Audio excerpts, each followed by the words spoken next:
Hello, traders. FX Pip Collector here. Today is Friday, November 14th, and this is my analysis for the US dollar Canadian, and we're on the daily time frame, work down to the 1 hour time frame. So on the daily time frame, we definitely bounced out of fib level, and we did break structure on sort of time frames. Now, because the move down is impulsive, I would kind of expect this move up to be corrective and then lead to another impulsive, either a 1, 2, 3 to break structure, or possibly an ABC to hit a fib level and continue up. So let's keep that in mind as we go down to the 1 hour time frame, because like I said, this is definitely more of an impulsive move down for sure. So we have our Fibonacci retracement on this move. We are definitely looking for logs on these sort of time frames because we do have this breaker structure that I've been talking about. So we are looking for logs. And by the way, look at this breaker structure pullback entry in the Asian session last night.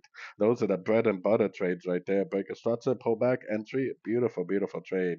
Now, I would be paying very, very close attention to these fib levels. If we get a break of structure to the downside at any one of these fib levels, then I would stop looking for logs and go back to looking for shorts because this move up could just be a wave B or a wave two, which a wave B or wave two could just be a pullback to the whole move down.